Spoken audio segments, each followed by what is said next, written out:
Hello tout le monde, c'est Zil et je suis avec Axel et Ced. Est-ce que vous allez bien? Axel, est-ce que ça va ce soir? Ça va très bien. Merci de l'invitation pour cette superbe émission de Talk. Ah, merci, on est en double stream sur ta chaîne YouTube et sur la mienne Twitch. En effet, si ça brûle pas de mon côté. Comme d'habitude. On ne sait pas encore, on verra. Et on est avec Ced. Ced, est-ce que ça va ce soir? Ça va. Monsieur Bibliothèque, Voilà. celui qui savait tout, comme on dit dans le milieu.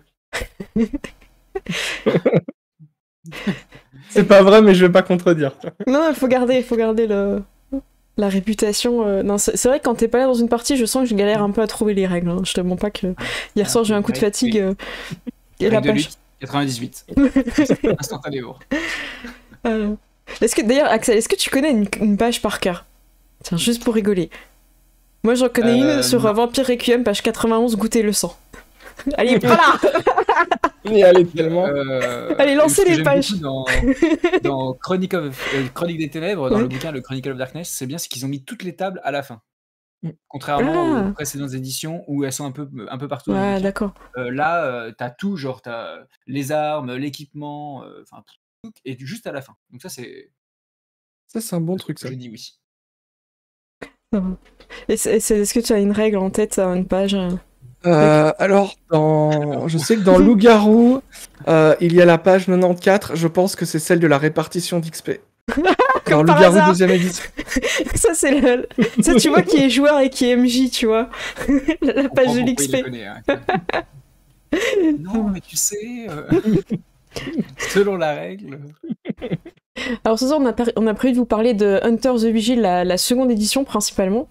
Et on est tous les deux MJ avec Axel sur une campagne qui est en cours sur nos chaînes. Donc vous pouvez les retrouver. Axel, je sais pas combien t'as d'épisodes en ce moment. 4 et j'ai publié les 3 premiers. D'accord, donc le quatrième arrive bientôt. Ouais, c'est ça. On a fait deux séances d'environ 2 heures. Le temps de se faire des bisous, de parler. On n'a pas trop eu le temps de jouer. Et par contre, on a fait un gros final dans la fiction. Ça a duré 4h30, un truc comme ça. Et là, je l'ai découpé en deux pour la suite qui est sortie jeudi dernier et la nouvelle, la fin, jeudi prochain. Oh, ok. Bon, bah super. Nous, on a 4 intros parce que j'ai... Vas-y. Ouais. Et j'ai dans mes commentaires, je ne spoilerai pas. Comme ça, Ah oui. Il n'y a pas de spoil. Oui. Nous, on a 4 intros, un par personnage, et après on a des épisodes, on en a 5 je crois, où les joueurs sont pas encore tous ensemble en fait. Ils ont chacun des intrigues, et là lundi à 21h, c'est l'assemblée générale des Hunters où ils vont se retrouver. Oh. J'ai peur. Attention. Mais oui, tu streams énormément. Moi, je vois ton actualité, ça n'arrête pas, là. Hunter tous les jours. Tout le temps. Là, il y a trop de monstres, il faut chasser. Hein. Il faut chasser. Et je sais que vous jouez beaucoup à Loup-Garou avant. Est-ce que Hunter remonte, essaie de dépasser Loup-Garou en termes de fun, c'est pas du tout pareil. J'aime bien les deux pour des choses différentes, et je trouve qu'Hunter est beaucoup plus abordable et moins compliqué pour commencer que Loup-Garou. Il y a moins de problèmes techniques qu'on rencontre, sauf en cas de fatigue, ou tu sais, un peu, t'as un coup de chaud, t'es là, je sais plus. Mais honnêtement, c'est beaucoup plus simple. Je conseillerais d'ailleurs plutôt Hunter avant par exemple Loup-Garou ou clairement Mage, quoi. Hunter, je trouve que c'est une bonne approche. Franchement, même pour ceux qui débutent, qui n'ont jamais joué, voilà, c'est le moyen de trouver rapidement des intrigues, des monstres, mettre du surnaturel, et en même temps d'apprendre les règles sans être noyé sous un lore, en fait. Ouais, moins de sous-système, vu que tu incarnes des humains, donc ils ont juste une petite règle de volonté. Après, oui, c'est ça. C'est léger, quoi. Par rapport aux autres jeux, hein, bien sûr. Hein.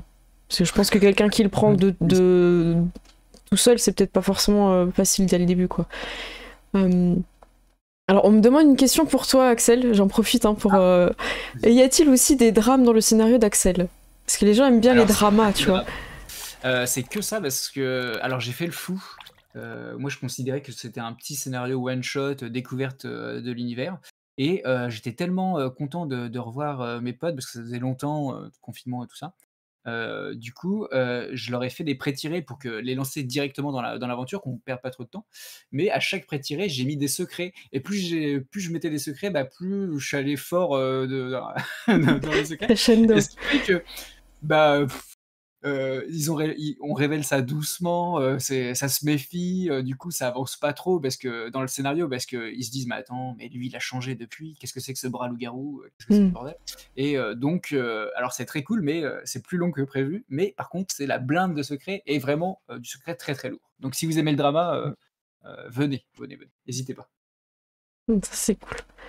Et vous êtes très drama, ça? Trop les joueurs. C'est ton intro, est-ce qu'il y a eu du drama dans ton Mon intro, il y a eu plein de drama. Je joue un personnage qui est un peu. Enfin, je joue un personnage féminin qui se retrouve dans une romance un peu à la Twilight. Oh, le vampire! Oh, le loup-garou!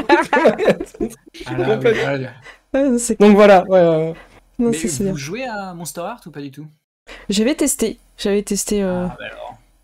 Ça, si vous adorez le drama et l'urban fantastique, je vous invite fortement à vous plonger là-dessus. C'est un petit jeu qui permet de faire du Buffy contre les vampires, en gros, mais teenager. Donc, c'est incroyable.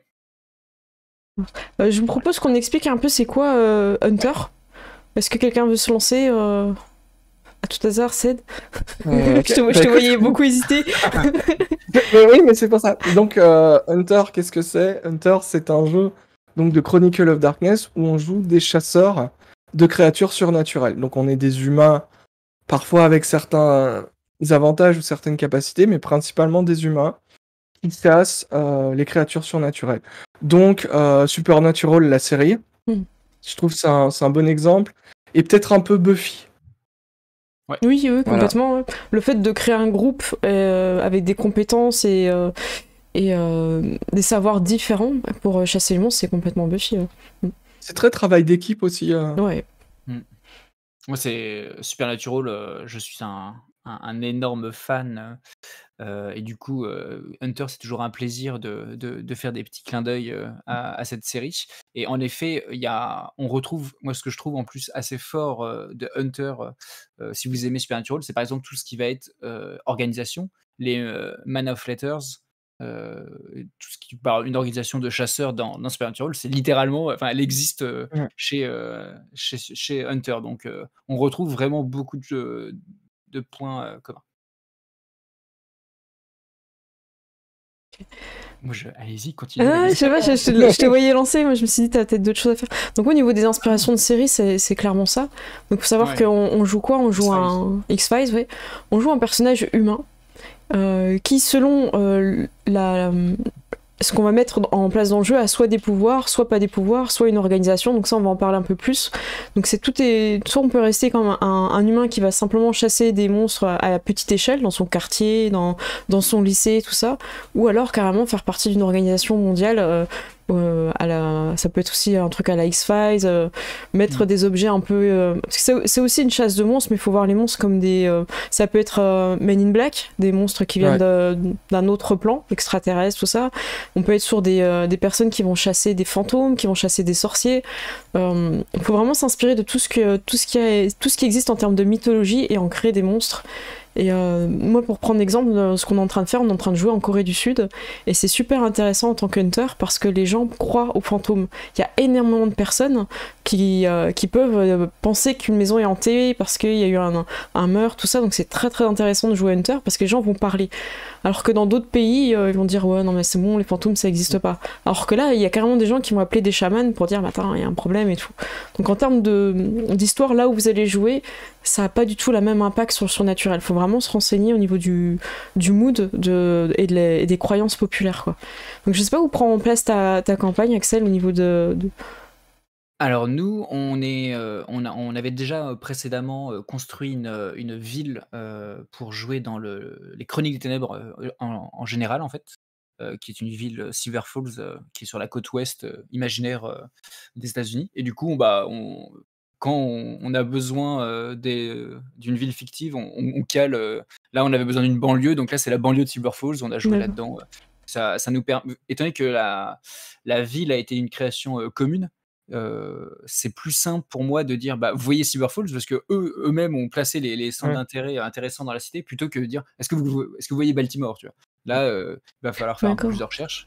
Du coup, c'est sympa parce que en plus les créations que les joueurs ont appréciées dans la cité en amont, ils peuvent se dire ah ouais moi j'adore ce bar là, enfin mon personnage adore ce bar là, il traîne à ce musée que j'ai créé, voilà. Donc ça c'était très cool. Et si ça intéresse de créer votre propre ville, n'hésitez pas, on a un blog qui est pas updaté depuis très longtemps, mais il y a un coin aide de jeu où j'ai posté en fait l'aide de jeu que j'ai utilisé pour créer une ville avec un petit jeu à drafter à base de cartes. Et si vous pouvez faire ça avant de vous lancer dans un jeu contemporain pour vous créer votre propre ville, je vous conseille, ça fonctionne très très bien.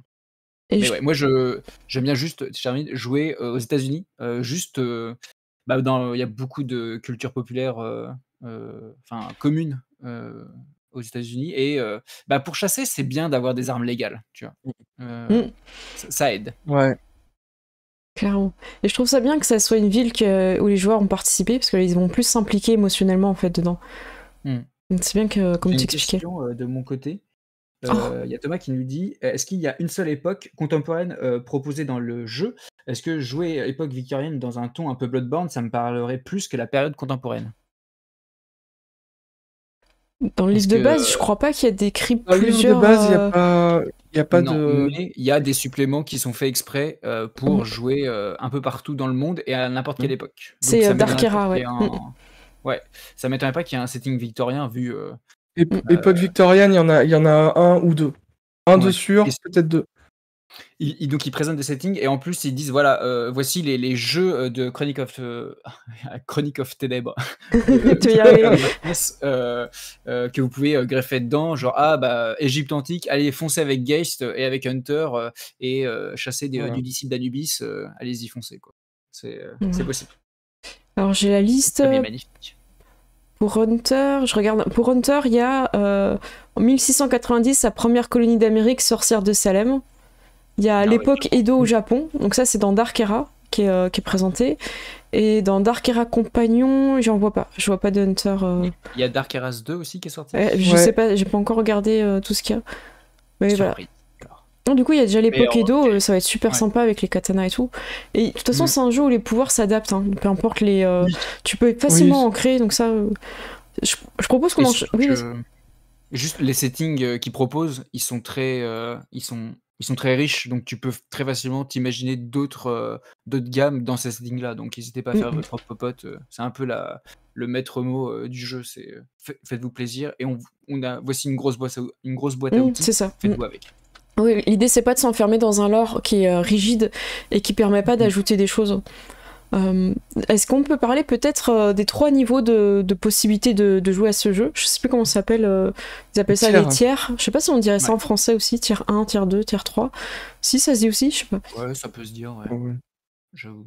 Je fais beaucoup d'anglicisme moi de mon côté. Ok, bon de toute façon le jeu est pas traduit, donc on va utiliser des termes. Donc il y a 3 niveaux. Je crois que le plus petit c'est tiers 1, c'est dans ce sens-là. Je sais plus. Ouais. Donc, Axel, est-ce que tu veux te lancer sur tiers 1? Si t'as de tête, sinon. Qu'est-ce que c'est en général le tiers 1? Oui, voilà, juste dans les grandes lignes, bien sûr. Le tiers 1, du coup, ça va être votre Supernatural. Ça va être notre père est parti chasser, il a disparu, avec mon frère, on y va, quoi. Et du coup, tu restes. C'est le chat, on l'a vu dans ton fond. Et il était derrière toi, il faisait des bêtises. Super. Ambiance. Mon Dieu. Tout va bien. Donc, tier 1, c'est local.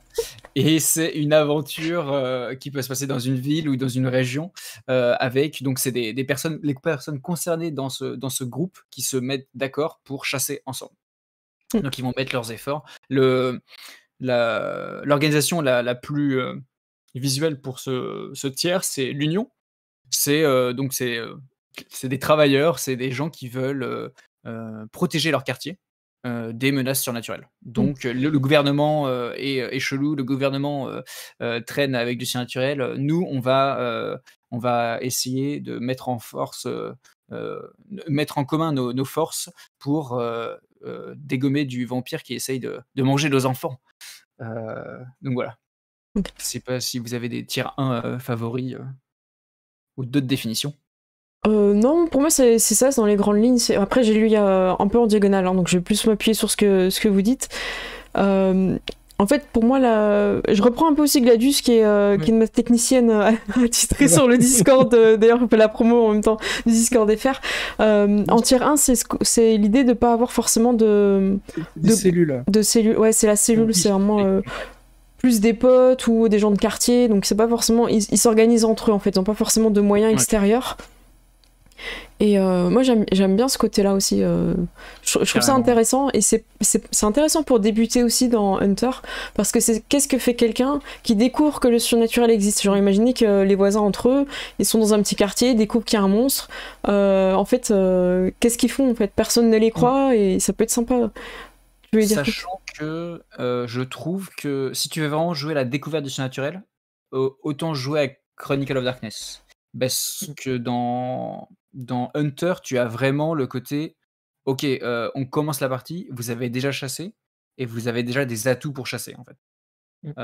Et du coup, le jeu est compatible Chronicle of Darkness parce que là vraiment c'est t'es choqué, t'as pas d'outils pour combattre les choses qui hantent les ténèbres, mais si tu veux, tu peux rejoindre du coup ces tiers, ces compacts, ces organisations pour t'armer et répondre en fait face aux ténèbres. Je trouve. Ok. Je suis perdu parce que je vois la liste des compacts et je suis là, ah mais oui, c'est vrai qu'il y a ça qui existe, c'est génial. Du coup, le tier 1, je pense qu'on a fait le tour. Je peux peut-être lire. Gladius, tu me dis Buffy, c'est presque du tier 1 avec pouvoir. Ouais, c'est vrai qu'en tier 1, ils sont pas censés avoir du pouvoir, mais encore une fois, c'est un bac à sable, on n'est pas limité. Voilà, c'est en fait, c'est des grandes lignes sur lesquelles vous pouvez ajouter ce que vous avez envie, quoi. Donc voilà, c'est la forme donc tier 1. Il propose après un tier 2. Est-ce que tu voudrais te lancer sur le tier 2 ? Le tier 2, c'est une organisation, mais plutôt nationale, en fait. C'est-à-dire qu'ils ont des ressources, ils ont des bâtiments, ils ont des trucs, mais ça reste assez restreint. Ça peut être lié à une ville, ça peut être lié à un pays. Ça reste... ils ont des connaissances, mais ils n'ont pas forcément beaucoup de moyens. Ça peut être une organisation qui... par exemple, qui est financé par une seule personne, un peu excentrique ou ce genre de choses. Donc, voilà. C'est presque mondial aussi. Mais en fait, j'ai pas l'impression qu'il y a tier 3. Hein. Le tier 3, c'est mondial. Hein. Mais ça existe, tier 3 Moi, j'ai les souvenirs. Hein. Ah ouais, je suis perdu alors. C'est bien, c'est trop riche ce jeu. Voilà. Moi j'avais le souvenir qu'il y avait en 3, parce que justement c'était Gladius qui m'a expliqué sur le Discord. Je pensais que Valkyrie c'était 3 par exemple. Tu vois. Oui, c'est ça. Voilà. Bah là, il est 2 chez moi. Alors, okay. Ah bon. Ouais. Bon. Et donc est-ce qu'ils ont des pouvoirs en tier 2 ou pas encore? Où ça commence? Non. Ils ont des tactiques, ils ont des choses comme ça, mais ils ont des... quand tu investis en fait ton statut, tu débloques des choses. En fonction de certains, un peu de la philosophie des choses en fait. Alors, je reprends parce que j'ai l'impression que c'est pas clair. Tier 1, c'est vraiment les gars, ils ont rien. Hein. On est vraiment genre t'as ta pelle de ton jardin quoi. Je sais pas comment dire quoi. T'as l'entraide quoi. Voilà, t'as l'entraide, t'es pas tout seul. Si vous avez des règles, enfin si vous connaissez les règles un peu du jeu ou les règles de Vampire, c'est un peu la même chose, c'est que vous gagnez des points en contact, en statut, genre de choses quoi. Ouais. T'as plus des ressources sociales ou des ressources monétaires pour t'aider à dégommer du monstre. Voilà. Thierry, vous commencez à avoir un peu de l'aide au niveau des organisations, donc c'est quelque chose qui est un peu plus colossal, un peu plus gros. Il y a peut-être même des recrutements qui se font, tout ça. C'est moins les gars qui découvrent que le voisin est chelou, c'est un zombie. Donc voilà. Et tier 3, par contre, là, on est sur la grosse organisation, on est vraiment sur les gens qui ont des moyens, qui ont peut-être même... des livres, des connaissances, des dossiers, des plein de ressources. Donc là, on est vraiment sur le maximum qui est possible dans le jeu, quoi. Donc voilà, vous échelonnez le gars avec sa pelle et le 3, l'agent gouvernemental avec une plaque FBI ou je sais pas quoi. Avec une plaque et des gadgets à la James Bond, entre guillemets. Voilà. Ouais. Ou des trucs super louches. Dans mon chat, on dit tier 1, c'est limite les gosses de Stranger Things. Et carrément, tu peux faire du Stranger Things un peu plus létal. Parce que, bon, pas de pitié pour les enfants dans Hunter, j'ai l'impression.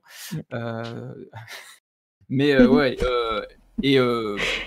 oui, plus t'évolues, les pouvoirs, ça peut être aussi des pouvoirs empruntés au camp d'en face. Hein, parce qu'il y en a qui n'hésitent pas à se salir les Mm. mains pour aller chasser. J'ai une question de Thorfinn, l'Inquisition serait tier 3. Pour moi, oui, je la mettrais en, en 3, ouais. Parce que c'est Ouais. quelque chose quand même qui est mondial, un peu, j'ai l'impression, quoi. Ouais, on parle de la grosse Inquisition qui allait partout cramer des gens. Ouais, je pense que Le d'ailleurs, Maléfice. elle est dedans, hein. Elle a un Ouais, autre Meleus nom, mais Maleficarum, en fait, voilà. il y en a 2. Il y a en termes religion classique, il y a la plus haute, c'est Maleus Maleficarum, et eux, ils sont au courant que il y a des sorciers, il y a des démons qui existent, et ils ont le pouvoir de la foi avec eux. Au contraire, il me semble que tu as c'est The Reckoning. C'est ton curé local et sa bande de, Paroissien. de paroissiens exactement qui The Night Watch, sinon, pardon, excusez-moi. Je sais, en tout cas, la, la religion, si vous le souhaitez, Dieu peut vous aider à dégommer des monstres. Après, à voir si vous intégrez le Dieu machine. Alors là, du coup, c'est un peu plus compliqué.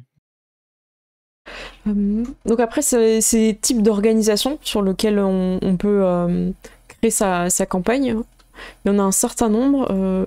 Est-ce que vous voulez qu'on les passe un petit peu rapidement, genre pas forcément de décrire beaucoup, mais au moins savoir ce que c'est, comme tu as fait pour celle que tu as déjà présentée, Maleficarum. Moi, je les ai pas toutes en tête, hein, donc c'est pour ça que je... Alors, moi, je les ai sur Word Codex. Je peux passer le lien. Oui, vas-y, j'ai déjà Je passé peux dans le le mettre chat. dans le chat. Ah, Ouais, c'est ok. déjà fait. Ouais. Eh ben, écoute, alors, les compacts, c'est le niveau 2, normalement. Ah, voilà, merci, je... Ah bon? Voilà. Ok. Ouais. Mais alors, du coup, je suis perdu. Alors, Le niveau 1, c'est quoi? c'est Le niveau local. 1, il n'y en a pas, en fait. En fait, tier Donc, 1, c'est c'est... juste Ah oui, la cellule. c'est ça. pardon, excusez-moi, mais oui, oui. Ok, le niveau 1, c'est vulgairement, t'es tout seul, ouais. Oui, c'est ça. Voilà, Tier 1, c'est c'est ça. local, donc ça peut être ton voisin, Ah ouais, du ta coup, grand-mère. c'est- Tier 2, c'est cité ou régional, et tier 3, c'est national ou mondial. Merci, Gladius, je ne fais que te lire. Hein. Ok, merci beaucoup. Du coup, oui, en fait, mais tier 1, c'est. En fait, tu peux faire du tier 1 en Chronique des Ténèbres, quoi. C'est genre, tu sais que. En fait, tu t'es au courant que le surnaturel, il existe, t'as envie de les chasser, mais tu connais personne d'autre, quoi. C'est Voilà. ça. En fait, techniquement. Et si t'achètes Hunter, t'as accès au tier 2 et au tier 3. Oui, mais après, l'idée, quand même, quand t'es en tier 1, c'est que t'as des tactiques. Et ça, c'est quand même Oui. super bien. Sachant que certaines requièrent on en parlera peut-être après, mais ont des coûts d'XP plus faibles quand tu appartiens à Pour certains trucs, Oui, ouais. une organisation, donc ça aide. c'est vrai.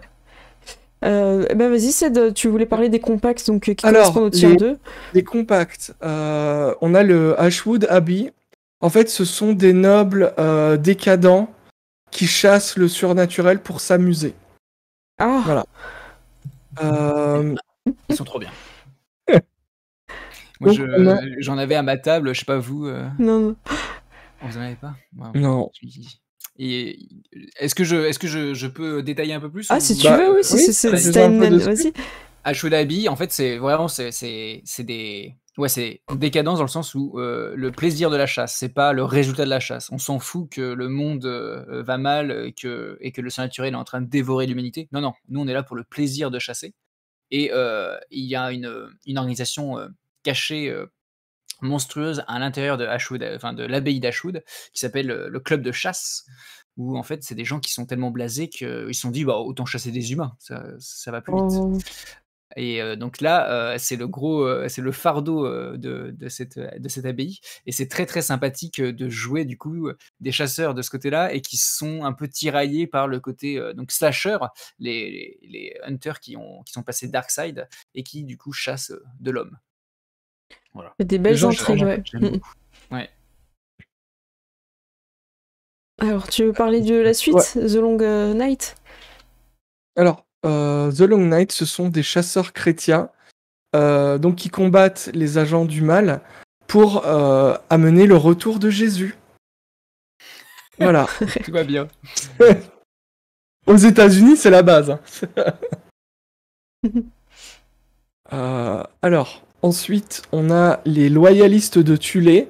Alors Ouais. ça, ce sont des gens qui étaient du mauvais côté pendant la Deuxième Guerre mondiale et donc qui bossaient un peu pour pour le Reich et donc ils sont devenus gentils Ouais. pour se faire pardonner. Donc ils ont beaucoup de connaissances, de savoir, ils font des recherches. Et c'est assez intéressant. C'est très, du coup, les hommes de lettres, Man of Letters, si vous Voilà, regardez c'est un peu. Supernatural, c'est et c'est du coup, c'est que des vieux qui veulent éduquer la jeunesse pour faire, pour expier leur péché mortel. Et du coup, ils ont des trucs très sympas aussi. On peut jouer dans Buffy, ça peut faire un Giles, par exemple, le D'accord. mentor un peu vieux qui s'occupe de d'entraîner la jeunesse. Mm. Ensuite, il y a le Network Zero. Donc, c'est un peu ceux qui sont pour moi le plus moderne, qui utilisent la radio, la télévision et Internet pour rendre, comment dire, pour faire de la visibilité sur les monstres, en fait, pour arrêter qu'ils soient cachés. Et voilà, moi, je trouve ça très intéressant, c'est très moderne. Mm. C'est peut-être celle que tu peux pas mettre si tu joues à une autre époque, tu vois. Ouais, puis Ça dépend, puisque ça tu dépend. peux adapter Ouais, c'est vrai que par c'est un vrai que journal ou à comme l'imprimerie, tu vois, tu pourrais c'est- avoir. Et tu peux, si tu joues à Vampire Requiem et que tu as un principe de mascarade, c'est très marrant comme antagoniste d'avoir des mortels qui te chassent, enfin qui te chassent et qui te Une filment caméra. pour essayer de utilise tes pouvoirs. Ils sont en live stream sur YouTube, quoi. Et t'es là genre, je ne peux rien faire. Et sinon, tu peux imaginer des hordes de Nosferatu sur l'ordinateur en train de débunker en disant mais non, ça c'est des effets spéciaux. Voilà. C'est C'est marrant. En fait, chaque truc apporte du jeu, c'est drôle, quoi. Ouais. Il y a, les compacts peuvent vraiment te donner une idée de scénario, quoi. Et c'est très différent, peu importe ton compact, t'as une approche totalement différente de ce que tu vas avoir comme chasse, en fait, et comme mission. Sinon, il y a aussi Null Mysteries. Donc ça, ce sont des scientifiques qui utilisent la science pour comprendre le surnaturel, en fait. Donc c'est peut-être un peu les gens qui vont avoir des vampires dans des cages et qui vont les piquer avec des bâtons pour voir ce que ça fait, prendre des notes, tu vois. Les gens un peu chelous, tu vois.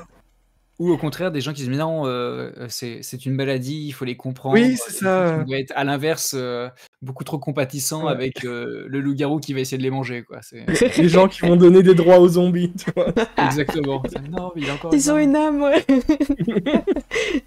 Après, on a l'Union. Ouais. Alors, l'Union, comme il est décrit, c'est comment dire, c'est un syndicat de prolétaires qui chassent les monstres, en fait. Donc c'est vraiment, ça a vraiment ce côté soutien syndicaliste un peu. Moi, j'imagine vraiment des gilets jaunes contre les monstres. Hein. C'est voilà, j'ai ce côté abat le patronat et les vampires, tu vois. Bah, surtout si tu mets du vampire tu mets des vampires qui contrôlent, le gouvernement. Oh là là. Carrément. Ça peut être super fun comme campagne. Sachant que dans la liste que tu as donnée, ça c'est uniquement donc pour la seconde édition. Mais on peut très facilement, si vous sur WOD Codex, vous verrez en tapant juste première édition, là il y en a 3 fois plus et c'est très facilement adaptable pardon, pour la seconde édition. Donc foncez, il y a des trucs très sympathiques et surtout, à chaque comme dans Hunter, ils ont sorti des suppléments pour chasser des types de monstres différents. Dans ces suppléments-là, ils offrent aussi donc des compacts et des conspiracies liés à ces factions. Donc par exemple, il y en a une que j'aime beaucoup, c'est Utopia Now, qui elle s'occupe de chasser des démons, donc des anges déchus du dieu machine, et qui ont appris à recycler les infrastructures du dieu machine pour créer leur propre île mouvante dans la mer et utiliser en fait des sortes d'essence éthérique étranges. Et enfin, genre, c'est des mecs complètement barrés qui sont là, mais on va créer notre utopia au milieu des eaux grâce au pouvoir du dieu machine, quoi. C'est barré. Et vous pouvez faire énormément de choses. C'est cool. Après, est-ce que vous voulez qu'on survole la suite? Il n'y en a pas beaucoup, ça va? On peut. Ouais, c'est pour ça. C'est vrai que tu veux continuer du coup? Bah ouais, moi il y a pas de souci.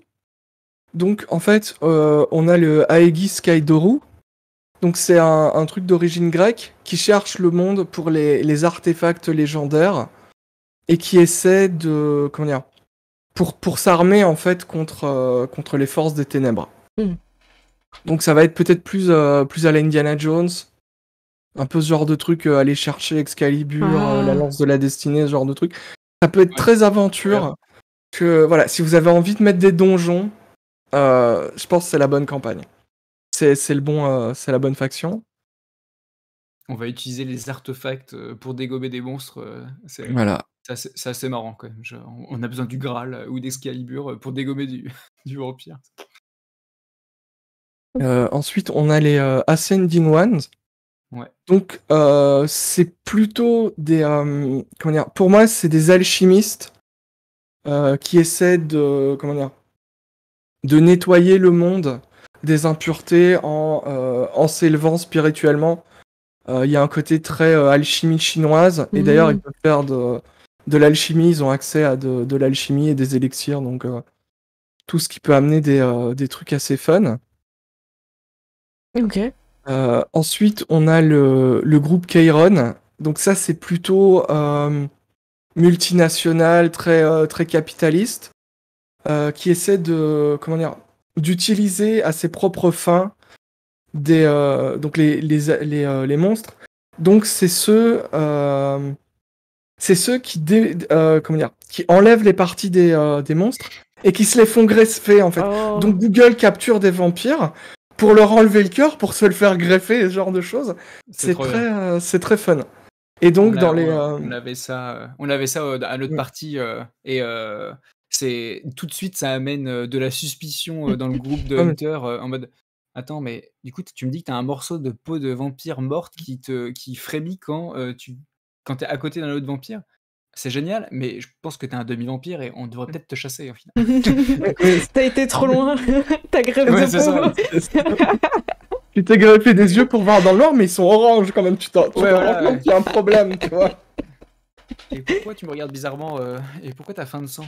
C'est ça, tu vois. C'est trop cool. Ouais. Et donc ça peut amener plein de jeux et plein de raisons aussi de chasser des monstres totalement différentes. Donc ensuite on a le Lucifuge qui est personnellement un de mes préférés. En fait ce sont des descendants de Satan qui pour expier les péchés de leurs prédécesseurs chassent les monstres. Et donc c'est très mystique, c'est mondial, il y en a toujours 666. S'il y en a un qui meurt, il y en a un autre qui apparaît, on sait pas trop comment ça marche. Il y a plein de secrets et d'intrigues et en plus ils ont des pouvoirs de démons. Ouais. Voilà. Des trucs un peu glauques. Axel, t'as ton micro qui est en train de dérailler. On parle de... Ah oui, non, mais possession. C'est ça, on n'aurait pas dû dire... Satan. C'est ça. Rien de le dire.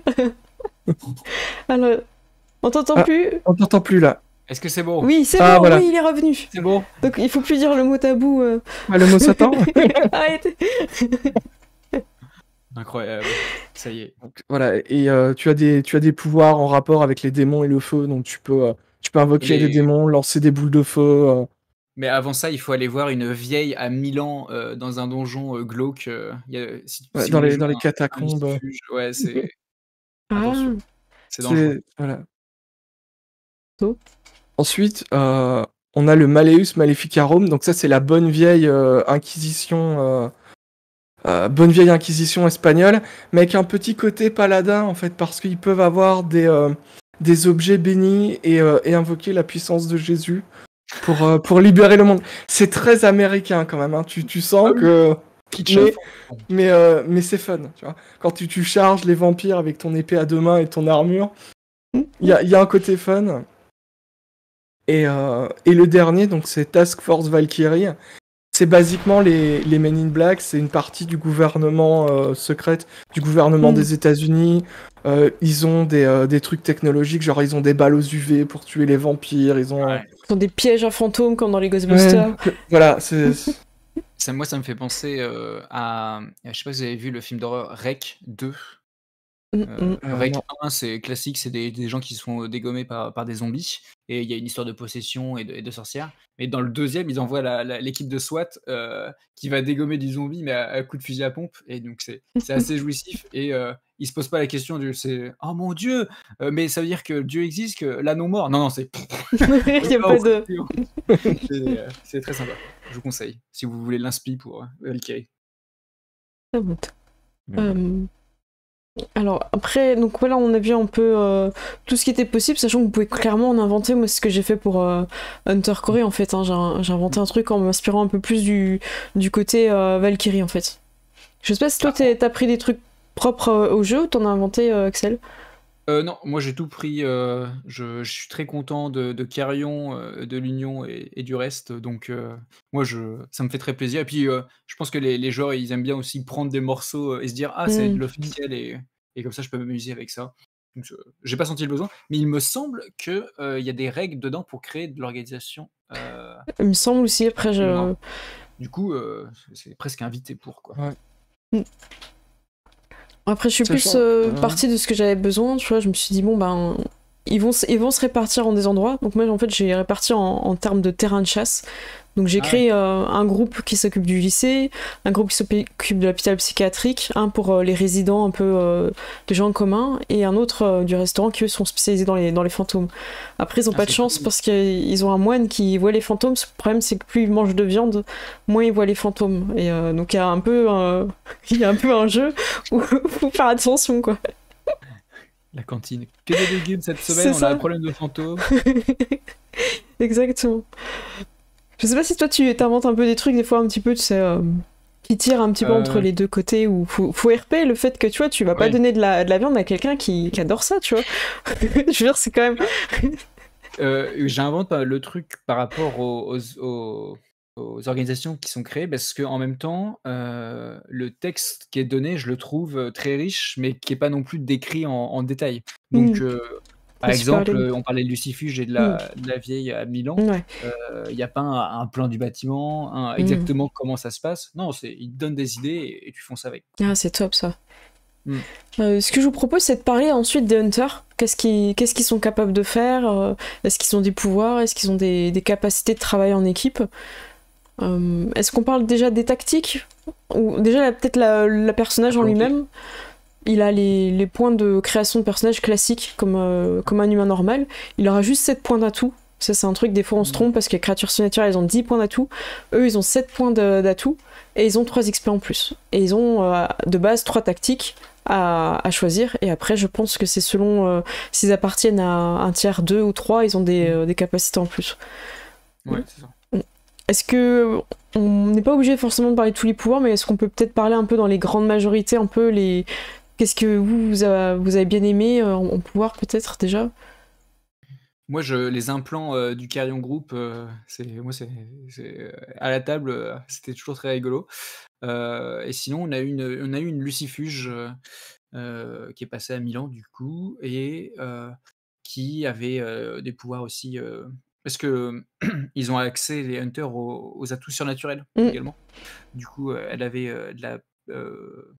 Je ne sais plus comment on appelle ça, mais de la télékinésie. Donc ça allait bien avec son background un peu démoniaque. Donc, mais sinon, chasser dur avec un bon flingue, un bon fusil, pas besoin de chichi, pas besoin de Graal, ni d'élixir magique. On y va à la chevrotine, ça fonctionne toujours très bien, grâce aux techniques. Pas aux techniques, aux tactiques. Une tactique, ouais.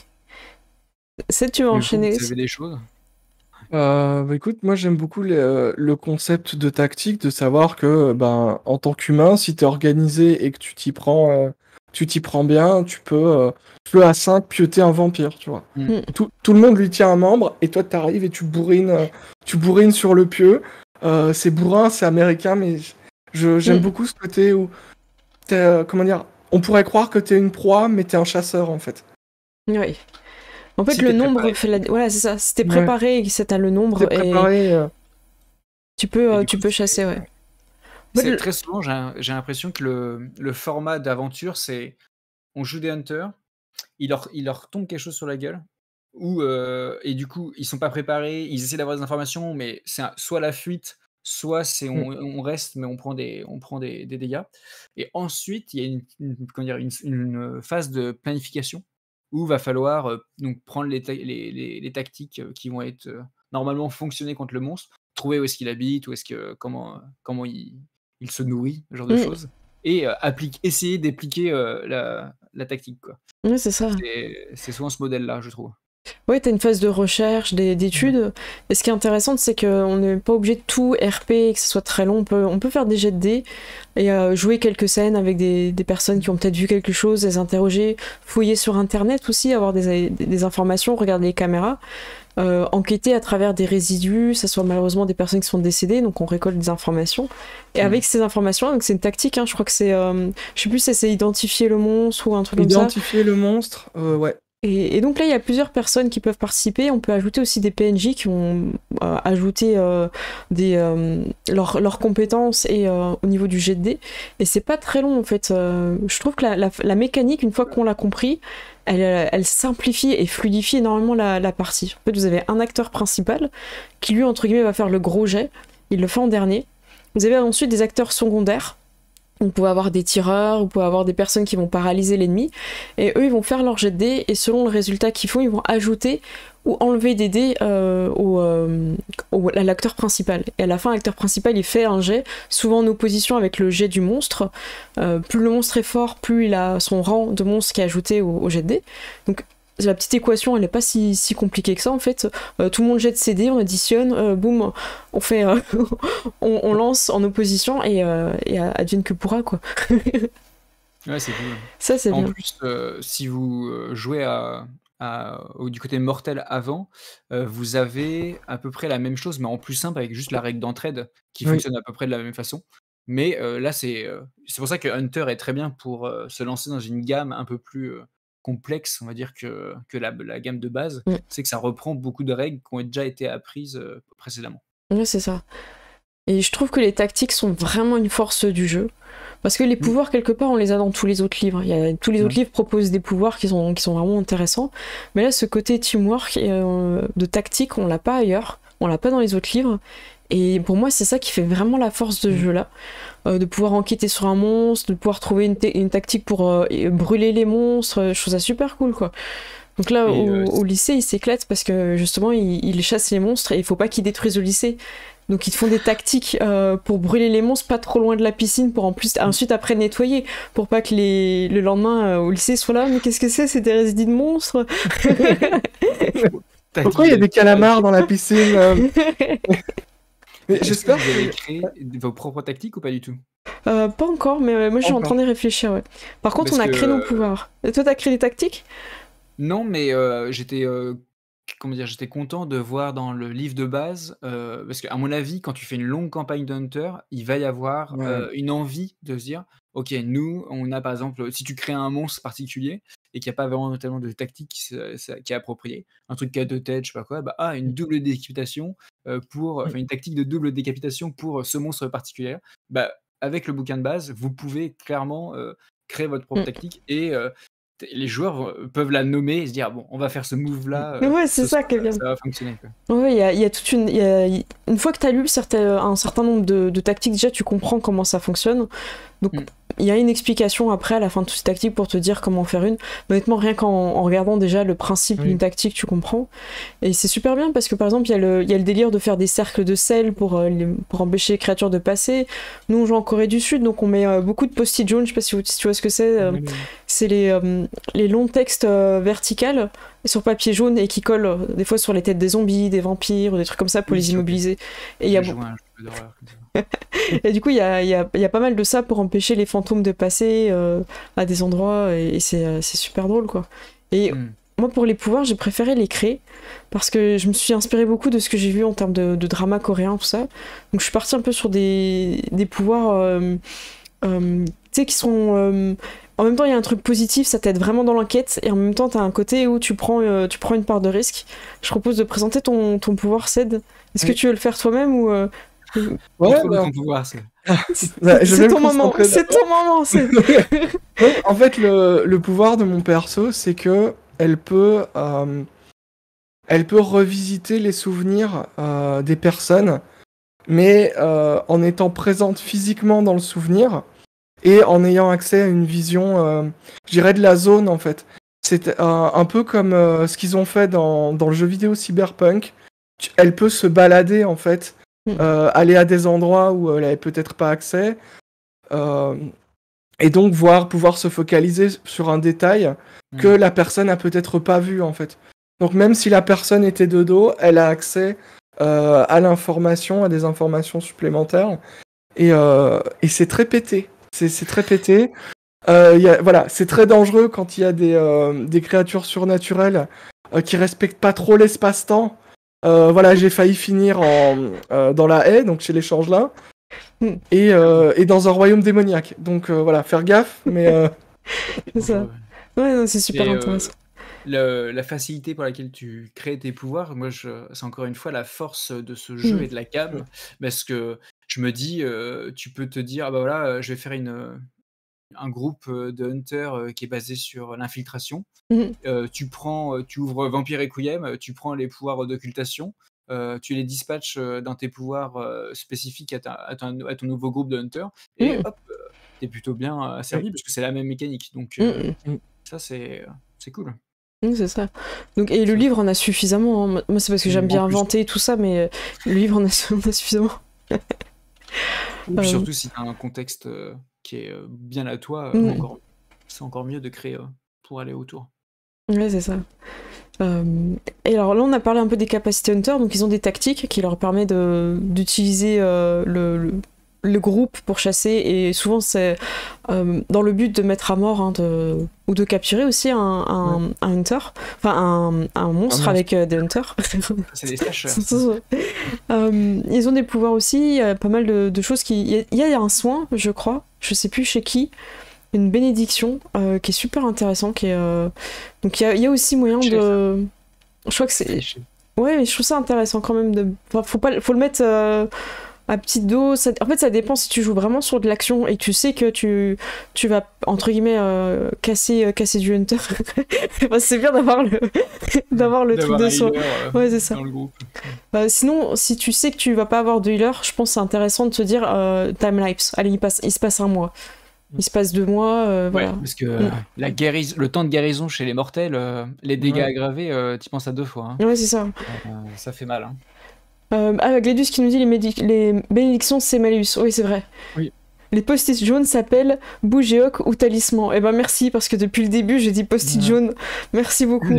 Moi je pars du principe que comme on est au XXIe siècle, c'est vraiment sur des post-it en fait. C'est sur des post-it jaunes. Hein. Je pense que les prêtres shintoïstes, ils ont mis des post-it, ils ont fait parfait, tu vois. Ça c'est cool. Au niveau des monstres, il y a tout un chapitre pour créer les monstres. Moi j'avais déjà fait des créations d'esprit dans Loup-Garou, et j'ai trouvé ça super bien, la façon dont les monstres étaient créés, beaucoup plus simple que les esprits de Loup-Garou. Et il y a plein de pouvoirs qui sont vraiment super intéressants. En fait, ce qu'il faut faire, c'est choisir déjà un peu le mood du monstre, en fait. Est-ce qu'on en parle un peu en approfondissement ou pas? Parce que j'avais pris des notes, si vous voulez. Je pense que c'est intéressant. J'ai tout noté. J'ai tout noté. Alors, page 1. Ah oui. Quelle page que je suis en même temps? Attends, j'en suis où?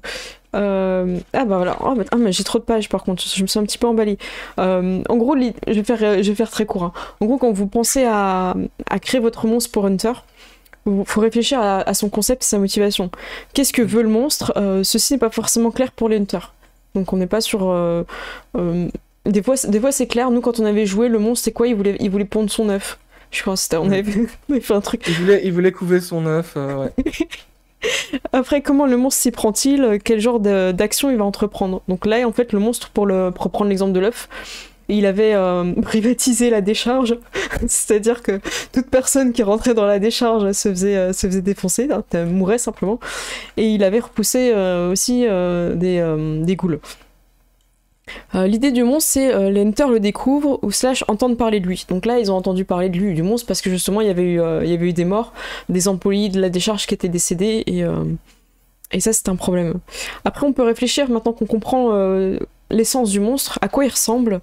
Quel âge il a? Est-ce que c'est un vieux monstre? Est-ce que c'est un monstre jeune? C'est quoi son histoire? D'où vient-il? Alors, Laissez-moi pondre.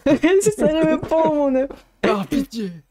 Ensuite, on va parler de la puissance, donc potency en anglais. C'est ce qui permet à un monstre d'avoir beaucoup plus de pouvoir. Donc faut y réfléchir. Commencer petit, un monstre rang 1, rang 2, c'est très bien pour commencer. Et un monstre 4 ou 5, ça peut être un monstre de fin de chapitre. Alors il faut savoir que le monstre, il a une capacité qui est assez surprenante. Moi ça m'a surpris. C'est qu'il peut dépenser beaucoup de volonté par tour. Il n'est pas limité comme j'allais dire un PJ lambda, comme une autre créature lambda en fait, comme tous les autres. Donc ça c'est assez intéressant parce que les points de volonté, vous allez voir qu'il peut utiliser ses points de volonté pour utiliser ses pouvoirs et avoir aussi la capacité d'avoir 3D supplémentaire. Donc voilà, donc il peut dépenser un point de volonté qui est égal à sa puissance. Donc voilà, s'il est rang 2, il peut déjà utiliser un pouvoir par tour ou 2 pouvoirs par tour, c'est déjà beaucoup. Voilà, il peut pas utiliser par contre autant de points de volonté dans un même effet. C'est voilà, en fait les pouvoirs lui demandent d'être activé avec un point de volonté, donc il peut par exemple activer son armure et cracher du feu quoi. Il peut pas cracher 2 fois du feu en fait. Voilà, il le précise. Le monstre, il faut savoir qu'il a quand même aussi des choses auxquelles il est attaché. Ça peut être des vices et des vertus. Donc là, clairement, le monstre, lui, c'était inscrit dans son code génétique de faire son œuf. Et être glouton. Voilà. Donc voilà, on peut réfléchir eux, ils conseillent de réfléchir à 1 à 3 aspirations. Qu'est-ce que le monstre connaît des hunters? Donc ça c'est intéressant, surtout c'est un monstre qui parle, qui peut se renseigner, je pense que c'est assez fort. Est-il au courant qu'il est poursuivi? Se sent-il déjà rencontré auparavant? Donc ça peut être intéressant parce que si le monstre a déjà combattu des hunters, il pourrait être capable d'en reconnaître, il pourrait même se préparer. Évoluer. Et ouais, il évolue. Ils évoluent. Donc voilà, il y a des exemples. Trouver une tanière pour hiberner, se venger des personnes qui ont essayé de le tuer, trouver de la nourriture pour apaiser sa faim dévorante, se rendre indispensable à une cellule d'hunter. Ça peut être un moyen de survivre pour un monstre. Donc, effacer toutes les traces de son existence. Donc ça, c'est des buts qu'il a. Et ensuite, on a ce qu'on appelle les Dread Powers. Donc on choisit un nombre de pouvoirs par rapport au tableau. Donc il y a un tableau qui dit si c'est un rang 2, il a tant de pouvoirs, tout ça. Pareil pour sa fiche, ses compétences, ses attributs. Faut regarder dans le tableau, c'est plutôt bien fait et assez simple. Voilà. 2 monstres sont différents et peuvent pourtant avoir le même pouvoir. Faut pas vous dire que parce qu'il y a un pouvoir qui crachait du feu, il y a qu'un monstre qui sait cracher du feu. Vous n'êtes pas obligé de vous limiter quoi. C'est à vous d'imaginer. Voilà, alors après j'avance. Hop. Donc le monstre il a pas forcément beaucoup de points de compétence. S'il sait pas parler, écrire, il va peut-être juste avoir survie, bagarre. C'est tout. Pas mettre qui est bien déjà. En informatique. C'est ça, exactement. Ensuite, ils ont des atouts physiques en rapport avec leur apparence. Donc vous n'êtes pas obligé d'acheter par exemple un atout grand pour un monstre qui est grand. En fait, perdez pas des points d'atout là-dessus. Juste le monstre, vous le décrivez comme vous avez envie, s'il a des ailes, s'il court vite, et c'est tout en fait. Il n'y a pas besoin d'utiliser des atouts là-dessus. Et ensuite, que vous avez calculé, vous avez fait ses avantages. Donc là, on reprend un peu la création de fiche comme un personnage classique. Vous avez donc ils n'ont pas d'intégrité, ça veut dire qu'ils n'ont pas d'âme, a priori. Comment oses-tu? Voilà. Les monstres ont des dents. Et ensuite, une fois que vous avez calculé pas mal de choses, donc là c'est la taille, la santé et tout ça, vous allez pouvoir voir pour ses pouvoirs. J'ai une petite liste, est-ce que ça vous intéresse? Voilà, vous me dites stop si vous en avez marre, j'ai pas mal de pouvoirs. Alors, en gros, il peut avoir le pouvoir agoniser, cause de la souffrance, ça donne des tilts immobilisés. Juste. Vas-y, si t'as une question, n'hésite pas. Non, c'est plutôt si vous êtes joueur, peut-être éviter de. Ouais. Je sais pas, bah oui, justement. Ouais, c'est. Parce que là, je les ai tous, donc c'est peut-être mieux t'as bien fait de me faire une dire pause. les titres. Ouais. Alors, pour ceux qui sont comme moi nuls en anglais, c'est pas cool, quoi. Mais je me dis, est-ce que. Ok, je vais en donner 3 au hasard, ok? Il y en a qui sont surprenants, ouais. Ouais. Ok, j'en donne 3. Je vais pas donner justement ceux qui sont intéressants à mettre en place. Voilà, il peut avoir une arme, ça peut être des griffes, des choses comme ça. Il peut avoir du poison, voilà, classique. Là, on n'est pas sur un truc un peu hyper mystérieux. Et il peut se multiplier, voilà, ça c'est dit. Voilà, comme ça, j'en donne pas trop. Et Il peut pondre des œufs. voilà, c'est ça. Il pond des œufs. Et l'idée, c'est que vous les créez aussi. Hein. Donc, C'est assez facile en fait, en général. En général, un pouvoir égale un pouvoir et il fait quelque chose multiplié par son niveau de monstre. Voilà, ça. Voilà. Plus il est fort, Niveau de plus il fait monstre mal, ouais. dégâts, un truc comme ça. Voilà, c'est ça. Donc, C'est marrant, c'est. du coup, j'ai pas du tout la même approche, même si c'est la Vas-y. même mécanique pour mes monstres, vu que j'aime beaucoup prendre les monstres, mais en fait des haut de gamme. D'accord. Mmh. En fait, j'aime Vampire Requiem, je l'aime beaucoup en tant qu'antagoniste pour mettre du côté méchant de Hunter ou de Chronique des Ténèbres. Du coup, je m'inspire des monstres, enfin des vampires par exemple de Requiem, les plus colorés, les plus funky, et je les mets en face en utilisant les règles de simplification que propose Hunter. Par exemple, si vous jouez à Requiem, vous savez que les vampires, ils ont une morsure et ils peuvent drainer du sang. Ça, c'est mécanisé, tu peux pas prendre plus de X par tour, faut faire une attaque spéciale. Dans Hunter, en fait, si tu veux que ton vampire il fasse ça, il a juste l'attaque drainée et c'est beaucoup plus simplifié. Donc comme ça, tu peux vraiment t'amuser à lire d'autres gammes, prendre ce que tu veux et utiliser les règles de simplification que Cézanne nous a dit avec tous ses pouvoirs pour en fait adapter ça et faire ton propre monstre. Et ça, Voilà. c'est vraiment cool. Je trouve ça super bien parce que ça évite de lire loup-garou, vampire en entier, qui sont en fait des gammes où faut, je pense, avoir déjà bien joué au jeu avant de les mettre, si on veut les mettre en entier tel quel dans Hunter. Et moi en général, ce que je fais, c'est par exemple si on joue à Hunter et que je mets des mages ou des loups-garous ou des vampires, je peux faire les fiches, y a pas de souci, mais c'est pas forcément quelque chose que j'ai envie dès le début de la campagne, parce que c'est fastidieux. Et y a pas forcément besoin, mais il faut garder la thématique et être clair. Même si la fiche loup-garou elle est pas faite, on sait que c'est un guerrier, paf, d'idées quand il combat, c'est la base. Donc moi je marche plus en groupe de dés. Voilà. Après d'idées n'assure pas qu'on réussisse forcément, je tiens à préciser. Voilà. Il y a des moyens de rater face à d'idées en 8 again. Oui, exactement. En 8 again en plus. Oui. Ouais.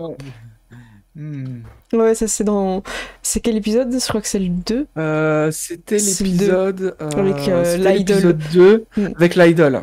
Ouais. Ouais, c'était très drôle. Ouais. On n'en dit pas plus. on était engagé par une idole. Donc moi j'ai fait un petit peu les monstres, je sais pas Axel, est-ce que tu as envie de parler de toi, comment tu construis tes monstres finalement, donc tu te sers des... Je les vole aux autres gammes et surtout j'aime beaucoup les voler, j'aime bien introduire le dieu machine, donc tout ce qui va être agent du dieu machine dans le livre bleu, ça je prends et je mets, et sinon en fait mais clairement moi j'aime, comme je le disais, j'aime beaucoup Requiem et je vole des choses dans Requiem. Est-ce que je te parle rapidement de ce magnifique bouquin vu qu'on parle de mais monstres? qu'est-ce que c'est? Je ne vois pas. Peux-tu le mettre devant la caméra? Alors, je sais pas si c'est en Aurore Recognition Guide. Après, si tu veux le lire avec ton accent... Non, c'est grave, je pense... Allez Parce qu'après, moi j'ai toujours un commentaire. Moi j'ai toujours un commentaire sur mon anglais, donc. Non, mais voilà. Gentil. C'est un supplément pour Hunter première édition. Si vous êtes familier avec la gamme des Chroniques des Ténèbres, vous savez qu'il existe un format de scénario qui s'appelle SAS, qui est un format très court qui propose de décortiquer des scènes et de les assembler, de les proposer à votre table en fait. Donc chaque scène, c'est un challenge qui peut être physique, social ou mental, et il vous donne des pistes comment réussir ce challenge. Donc c'est vraiment un os de squelette, quoi. Enfin, un os de squelette. Un squelette. Un squelette de scénario, putain. Non, mais c'est pas grave, il fait chaud. Oui, j'ai une bouillotte sur les genoux là. Du coup, vous avez ça et ils ont sorti beaucoup de SaaS donc pour Hunter. Vous pouvez aller, d'ailleurs, ils sont disponibles sur, DriveThru, RPG. Il y en a qui sont gratuits, il y en a qui sont, payants, foncez, vous verrez bien et là, c'est la version romancée, de tous ces scénarios. On suit en fait, un hunter qui arrive, dans la base d'une cellule, qui a disparu et sûrement un mec de Network Zero qui a Mhm. compilé et documenté, toutes leurs récentes chasses et donc ça a donné ce livre. Voilà. Oh, Donc si vous voulez des monstres atypiques, il y en a beaucoup là-dedans. ça c'est cool. Voilà, voilà. Je mettrai le lien aussi, plus tard quand Oui, mon ordinateur me le permettra, heu, dans la description. bah, si quelqu'un peut le partager, vous pouvez, n'hésitez pas. N'hésitez pas. Moi, ce que j'aime bien quand je prépare ma partie d'Hunter, j'ai essayé de faire une session à un monstre. Pour l'instant, ça s'est passé. Des fois, il y a la résolution d'un monstre et l'enquête pour le prochain. Donc ça, c'est intéressant aussi de splitter des fois. Et en fait, je m'intéresse beaucoup aux personnages en 3D qu'on peut trouver dans YAG. Et en le regardant, je me dis, c'est quoi ce genre de monstre en partant du physique, en fait. Et je me dis, tiens, c'est quoi ses pouvoirs, tout ça. Et la dernière fois que j'ai eu plein d'idées, ça arrivait en live. En fait, on était sur Dans les Bois, où il y avait une légende comme quoi il y avait un espèce de monstre qui gardait son territoire dans la forêt, tout ça. Et le chat, il a choisi le choix numéro 2, je précise que d'habitude c'était le choix numéro 3, d'un espèce de monstre comme si c'était un Amados, en fait. Et je me suis dit, tiens, si c'est un Amados, pourquoi il serait pas capable d'être parfois comme un cerf à 4 fois, parfois, tu sais, un peu plus fin et passer entre les arbres. Et du coup, ça m'a inspiré des choses comme ça. Donc, des fois, je crée le polé à... de création, ça non, c'était juste comme ça, tu vois. C'était plus... je mets trois skins en 3D. Et du coup, les gens, ils disent, bah voilà, c'est ce monstre-là qui est dans la forêt. Et à partir de là, on joue avec. Et c'est super inspirant parce que tu dis, allez hop... tu vas à l'essentiel en fait quand t'es comme ça, tu cogites vite et boum, ce monstre-là il était super. Je trouve que c'est un des mieux que j'ai fait pour l'histoire d'intro. J'ai vraiment bien aimé. Il était cool. Également, en parlant de monstres, si vous êtes donc familier avec la gamme, il y a des alors pas pour Hunter, mais pour par exemple pour loup-garou, il me semble pour mage et vampire, c'est sorti. Il y a des suppléments qui s'appellent Night Horror. Night Horror, merci. Qui sont vraiment purement antagonistes, que vous pouvez piocher dedans. Donc là, c'est des monstruosités infâmes liées aux gammes différentes que vous pouvez faire affronter à vos cellules si vous aimez faire du cross-gamme, en fait. Je vous invite à le faire vu que ça fonctionne très bien avec ce nouveau système. Mais oui, mais c'est ça qui est magnifique. Mais oui. C'est que tout est lisse, tout est fluide en fait. Moi, je sais pas comment t'abordes le jeu, mais moi j'aime bien prendre peut-être un peu plus de temps la première fois que j'utilise un pouvoir pour vraiment bien l'ancrer et le cadrer. Et après, une fois que c'est acquis, hop, passer à la suite. Moi, du coup, on a fait précédemment, j'avais une campagne avec beaucoup de gammes différentes et il y avait une joueuse, Axel, qui jouait une Hunter. Ouais. Donc elle, c'est bon, elle avait ses pouvoirs et elle avait, comment dire, les pouvoirs des autres vampires, Geist à s'occuper. Donc à ce moment-là, ça fonctionnait très bien. Par contre, là récemment, quand on a fait notre triple partie de Hunter, au final, par exemple, il n'y a pas eu l'occasion, enfin il y a eu une occasion avortée de faire une tactique, quoi. Ah mince. Parce que le jeu était vraiment concentré sur un peu le lore en fait, les organisations et comment jouer des personnages qui ont des différentes organisations et des points de vue différents sur les monstres et la chasse. Et donc ça, donc on a joué à Hunter, mais plus du côté narration, univers, que le côté technique. C'est pour ça que là, j'ai hâte de reprendre et de proposer un peu plus de chasse. Parce que aussi, on était assez nombreux autour de la table. On a fini à 7. D'accord. Donc, 7 joueurs. Donc, c'était difficile de se mettre. Tout le monde se met d'accord. Qui a quoi en tactique en pleine attaque de vampires, c'était compliqué. Ah oui, ça. Donc, vu qu'on a commencé avec des intros, ils étaient tout seuls avec des PNJ, c'était quand même plus simple de mettre en place. Et Et petit à petit, à force de faire les tactiques, de voir, déjà on voyait mieux dans quel ordre utiliser les tactiques. D'abord identifier le monstre, trouver ses faiblesses, repérer les lieux, trouver des armes. Parce que c'est vrai qu'aussi en Corée du Sud, c'est ça qui est intéressant, c'est qu'il y a très peu d'armes à feu en fait. C'est plutôt la mafia et la police qui va avoir les armes à feu. Donc ça c'est intéressant. Il y a eu une session pour une scène où on a eu accès aux armes à feu. Dans celle que j'ai jouée, je sais pas ce qui s'est passé hier, mais voilà. Je sais que nous, il y a eu une session, une scène. Ok. Il y a eu beaucoup d'armes à feu, mais il y en a eu qu'une fois. Donc, je n'en dirai pas plus. Voilà. Allez voir le monstre de la décharge. Hier, ils ont D'ailleurs, eu batte de baseball, hache et cocktail molotov et flèche de feu. D'accord. Voilà. Parce que Petit dans panel. le jeu, il propose énormément d'armement aussi. Parce qu'il y a les pouvoirs, mais il y a aussi, il me semble qu'il y a même moyen de customiser tes propres armes. Bien sûr. Il y a le côté chasse, quoi. Ça aide. Ça. Moi, j'ai fait un peu Est-ce le tour des qu'on- points qu'on avait préparés. Je sais pas si t'avais autre chose. Où est-ce qu'on achète ce jeu? Ah, mais oui, c'est où? Et, Bah, comment mais on fait oui, Comment on fait qu'est-ce qui se passe? Est-ce que c'est sur le même. Il faut attendre? Parce que là, il est. La seconde édition, il faut attendre, ouais. Ouais. La première, vous pouvez l'acheter en PDF ou en occasion. Ou en livre à la demande sur Drive-Thru RPG, comme d'hab. Sachant que je vous conseille, si vous voulez, à moindre frais, découvrir le jeu, la première édition, je vous conseille de choper ceci. Mais qu'est-ce que c'est? Mais qu'est-ce que c'est? C'est les règles gratuites et une aventure originale qui se trouve à Boston, il me semble. Donc vous avez un résumé des règles allégé et une aventure et des pré-tirés. Vous pouvez télécharger. Le PDF est gratuit aussi, il me semble. Donc là, c'était en 2008, il le distribuait ça. Mais sinon, vous pouvez aller sur Drive-Thru et télécharger ce petit guide pour savoir déjà, vous pouvez faire votre propre one-shot avec les règles allégées avant d'investir un peu plus pour savoir si ce jeu vous plaît. Donc, C'est Et vrai. plaît à vos joueurs aussi. Oui, c'est Et ça. oui, Mm. en général. C'est le joueur de la PLS. Hein Non, moi, je suis très contente de la campagne qu'on a en cours. Parce que. Ça a l'air, ouais, Ah, vu le ouais, nombre de ouais. parties. C'est sûr. Parce que j'aime bien en fait ce côté un peu où t'as un monstre, une chasse, et en même temps ils doivent gérer leur vie. Parce que c'est ça aussi qui est intéressant dans Hunter. C'est comment tu fais ton examen de maths dans la même journée et le soir tu vas chasser un monstre, tu vois. À quel moment tu dors Persona, quoi. Ouais, c'est ça. Et comme. Oui, vas-y, pardon. Je disais, comme Ced aussi, t'en parlais un petit peu plus tôt avec ton personnage, t'as aussi des amitiés et des affinités qui se font avec des créatures surnaturelles, qui sont peut-être pas considérées par ton personnage comme un monstre, mais peut-être par d'autres, ou à une autre époque. C'est ça qui est intéressant aussi.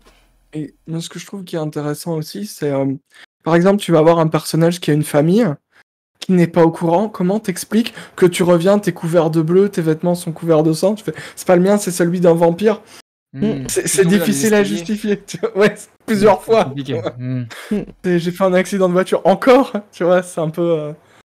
Et ça ajoute toute une sorte de drama, je trouve, qui. Et je trouve que Hunter, c'est un jeu où t'as pas vraiment de fin. En fait, tu survis juste pour combattre un autre jour.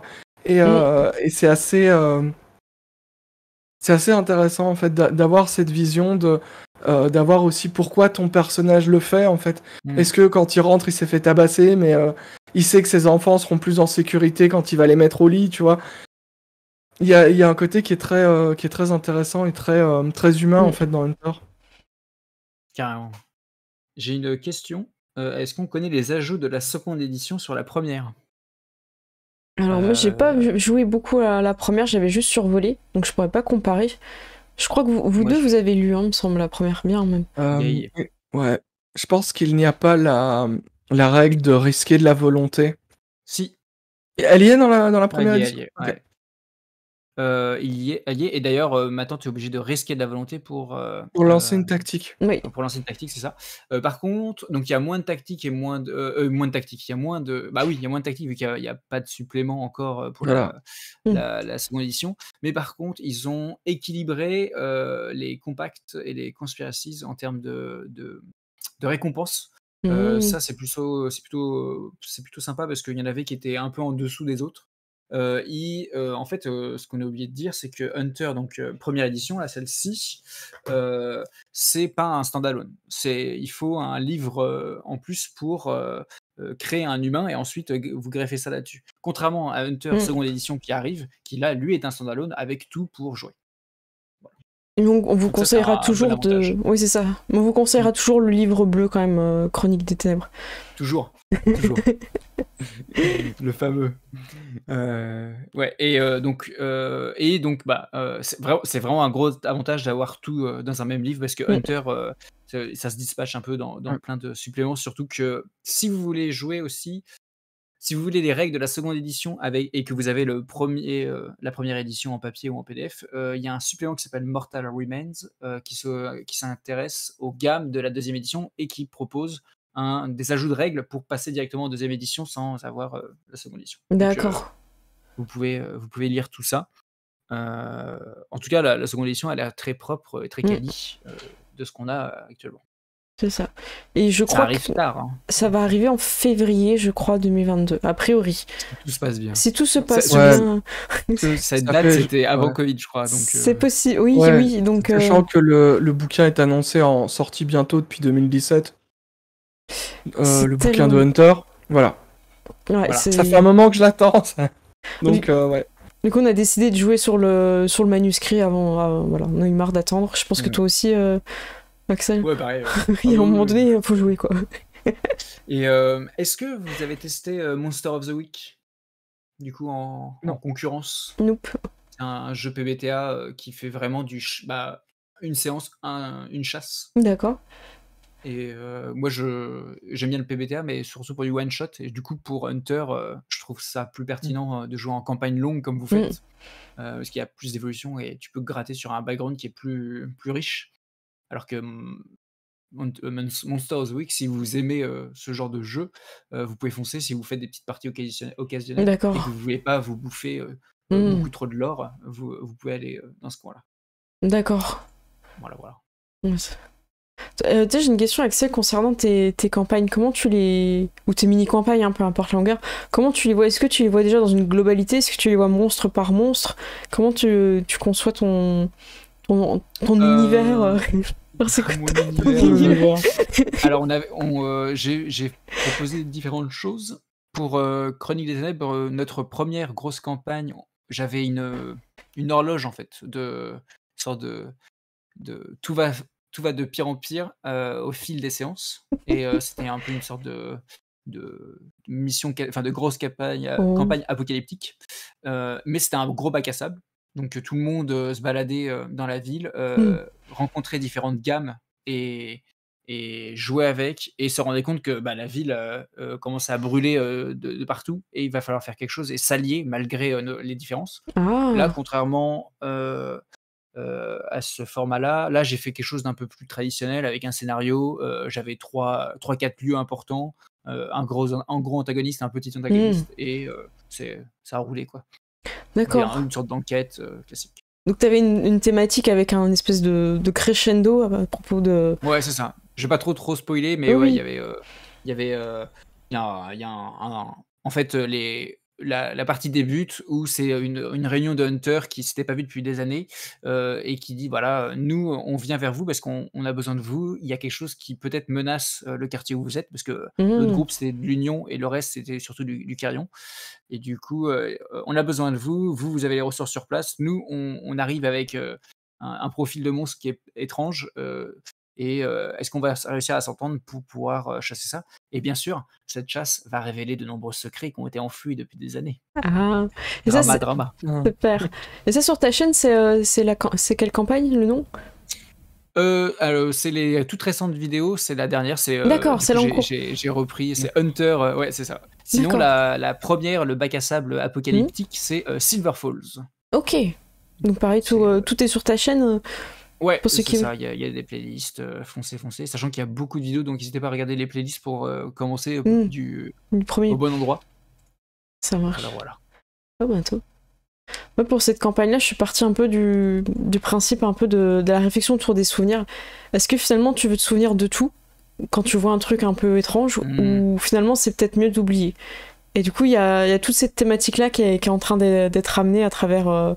il y a un fantôme qui ne sait pas pourquoi il est là. T'as aussi un PNJ qui vient de perdre la mémoire. Et du coup, il y a tout ce jeu, et justement avec le personnage de Seth qui lui est capable d'aller dans les souvenirs. Donc c'est super fun, quoi. C'est Là, dramatique. il est en train de se, il est en train de se dire, Ouais, merde, mais qu'est-ce je suis qui en train de m'attend me là? dire, qu'est-ce qui m'attend? Parce qu'à chaque fois, une fois sur deux, je risque ma vie parce que non, mais ça va bien se passer. Oui, enfin bon, et puis il y a des changements qui sont impliqués, il y a des démons, on va se calmer. On va se calmer. C'est ça. Il y a toujours Ouais, c'est pire cool. qui arrive, toujours. Ouais, Et ça, ils le savent, c'est ça qui est bien, c'est que ils ont vécu un truc dramatique, ils en sont sortis, mais ils savent que demain sera pire. Donc ils prennent quand même un petit délai quand même pour se réjouir. ouais. Et est-ce que après Hunter, vous avez une autre gamme que vous voulez jouer? Alors on va repartir, normalement c'est prévu, on repart sur Loup-garou, Viking saison 2, avec beaucoup de La bateaux, avec voilà, Mhm. des cris, Oh. des haches, très défouloir. Ouais, ça va être très défouloir, je pense. Je pense que ça fera plaisir après une campagne où on était un peu, je vais pas dire en dessous de la chaîne alimentaire, mais on se sent fragile quand même.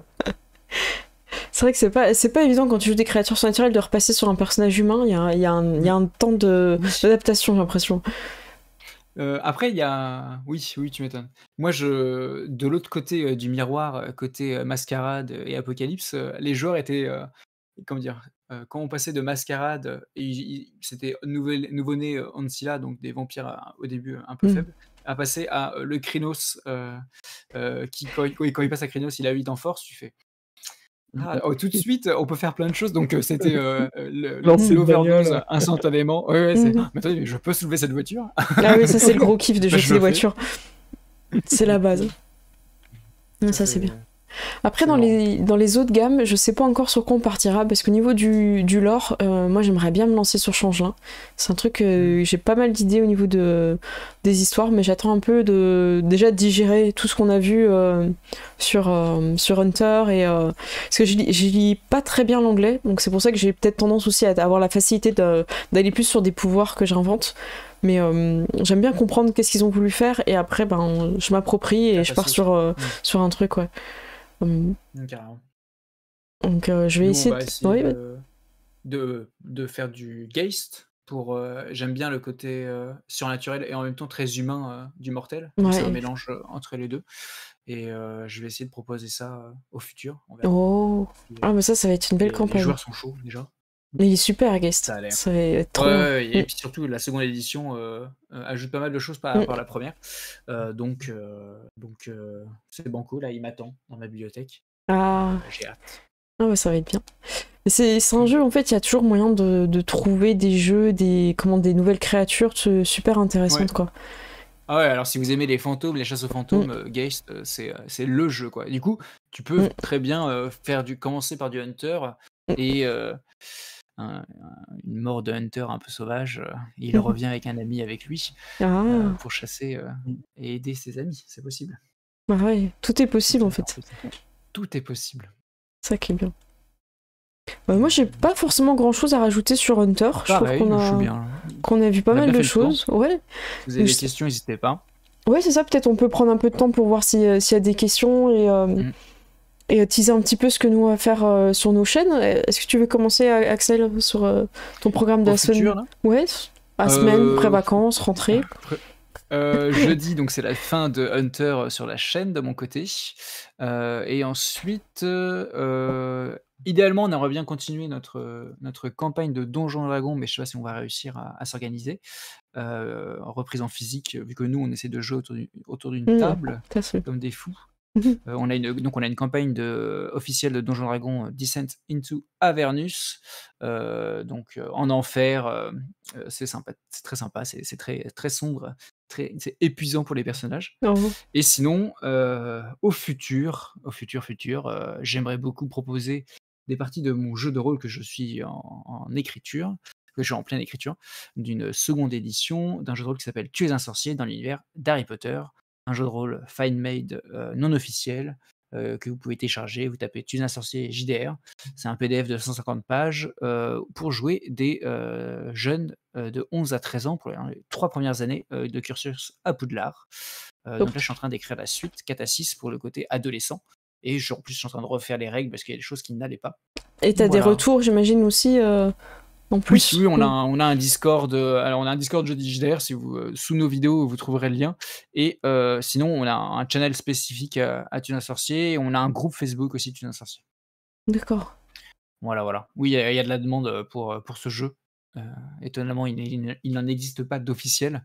Du coup, en tant que gros Potterhead, ça se voit un peu. Je me suis dit, allez, let's go. Bah, super. Et ça te prend beaucoup de temps, non? Ou ça, Oui. entre les parties que tu prépares et tout, j'imagine. Ouais. Et puis j'écris, j'illustre et je mets en page. J'essaie de faire un truc tout simple. Oh, c'est propre. À la limite, pendant que tu cherches, je te laisse. Je vais présenter ce que je fais du coup de mon côté. Nous, on a un programme chargé encore pour la semaine prochaine. On continue sur Hunter. On va être lundi 16, jeudi 19 et samedi 21. Donc lundi 16 à 21h, jeudi 19 on sera sur Hunter à 21h et samedi par contre ce sera 14h, ce sera l'après-midi. Et dimanche soir on vous réserve une surprise à 21h. Je vais être joueuse sur du Donjons et Dragons. On vous en dit pas plus, il y aura... si je peux dire quand même qu'il y a 7 des tirs. C'est pas une surprise. C'est pas une surprise. Ça ne surprend personne dans le chat. Juste, je serai pas MJ. Et normalement, on va faire péter plein d'effets. On va vraiment être au taquet sur Foundry. L'idée, c'est de pousser Foundry et de voir ce qu'il en est. Et donc, ce sera 2 parties de Donjons et Dragons le dimanche 22 à 21h et la fin le dimanche 29 pareil à 21h quoi.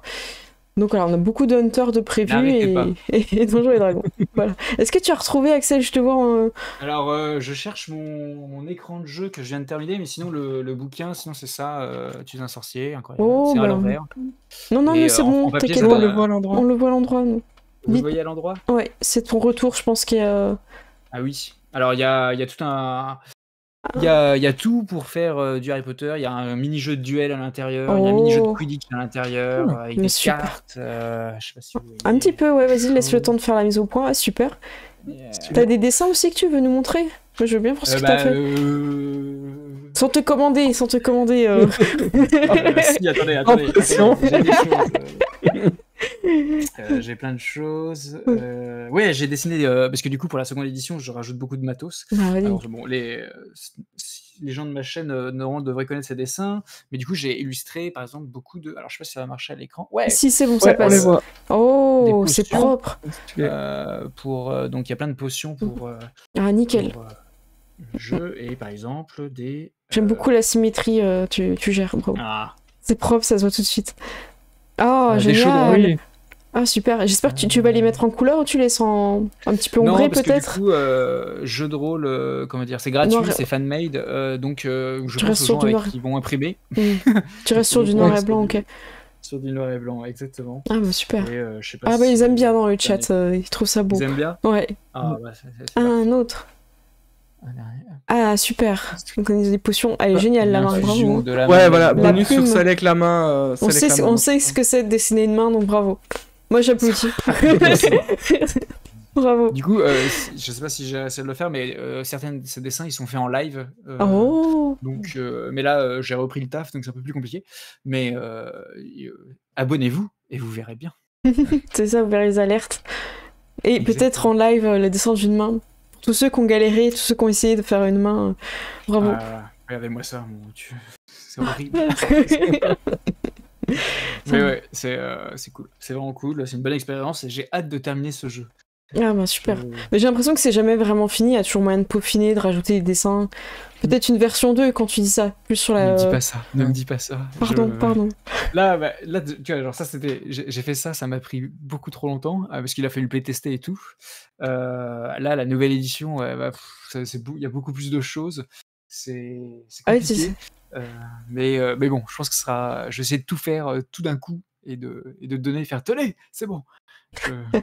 Je veux dormir. Ça marche, je comprends. J'en ai marre de lire Harry Potter. Je veux lire autre chose. Ah bah super.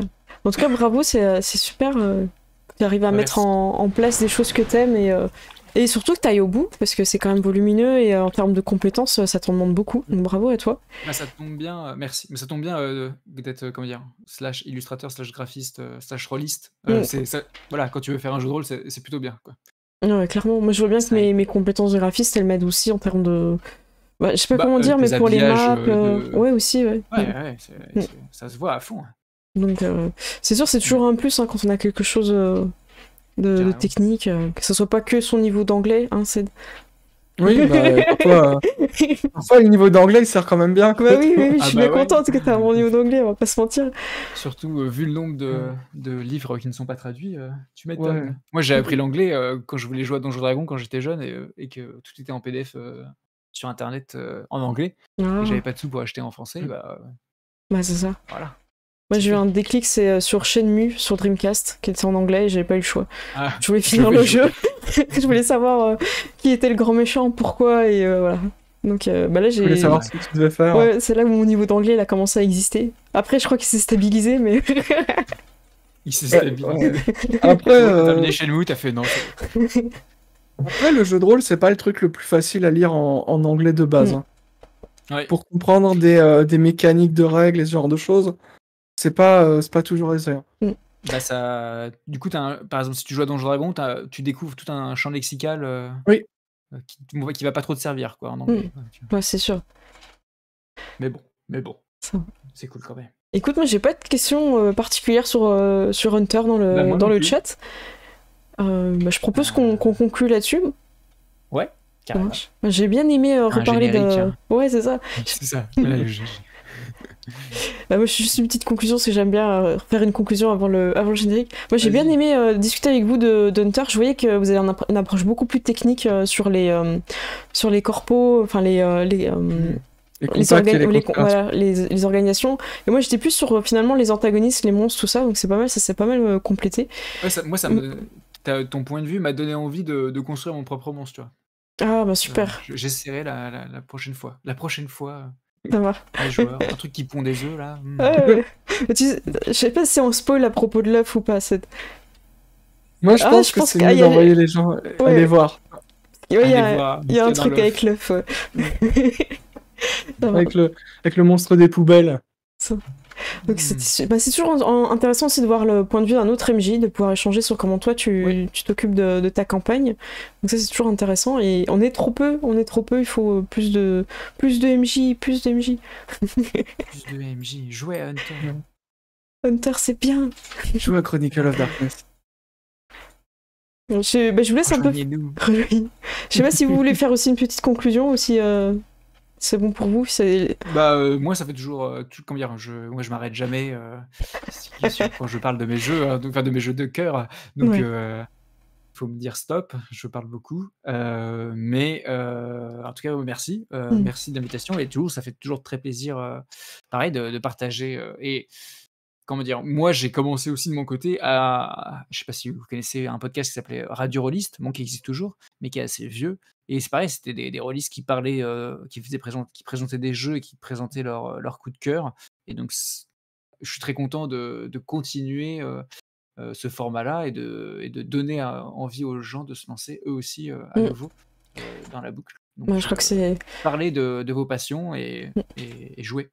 Ouais, c'est ça. Et sur le Discord, vous trouverez de l'aide. Si comme moi, vous êtes un peu fébrile sur l'anglais surtout l'anglais de Chronique des Ténèbres, moi je le trouve un peu ardu. Donc n'hésitez pas à venir sur le Discord, poser des questions, même si vous avez l'impression de trop solliciter. Au pire, attendez un jour, tu vois. Voilà, vous attendez un jour une question de temps en temps. Et les gens sont tellement contents de trouver d'autres personnes qui participent et qui aiment aussi les jeux qu'ils n'hésiteront pas à vous répondre et à répéter, il n'y a pas de souci. Moi, le nombre de fois je fais répéter CED quand je comprends pas. Hein. Mais bon, ça va. Il est là aujourd'hui. Regardez-le. Je me sens menacé et pris à partie. Tu peux faire ta conclusion, vas-y, n'hésite pas. Dis tout ce que tu as à dire. Je vais répéter ma conclusion. Non, je pense que c'est vraiment des jeux auxquels il faut donner leur chance. Et je pense que c'est pas nécessaire de commencer à... Faut pas avoir peur du fait qu'il y a beaucoup de livres. C'est pas obligatoire d'avoir lu loup-garou ou mage pour jouer à vampire. Il y a vraiment moyen de s'en tirer avec une gamme à la fois. C'est des backgrounds que je trouve qui sont vraiment prévus pour que tu puisses créer tes propres choses. Et on va t'expliquer plutôt comment fonctionnent les vampires en général, plutôt que de te dire alors à Chicago ça se passe comme ça, à Boston c'est plutôt comme ça. Et voilà, avec les informations auxquelles tu as accès sur Internet, il y a moyen de faire des choses. Et je pense que pour Hunter, ça peut être bien d'aller piquer des monstres dans des mythologies obscures. Je trouve qu'ils le font très bien dans Supernatural, où ils sont complètement perdus parce qu'ils savent pas à quoi ils ont affaire. Et ils se rendent compte que c'est un démon indien ou pakistanais. Ils sont là. C'est quoi? C'est super drôle. Voilà, c'est ça. Qu'est-ce que ça fout là? Pourquoi? On sait pas.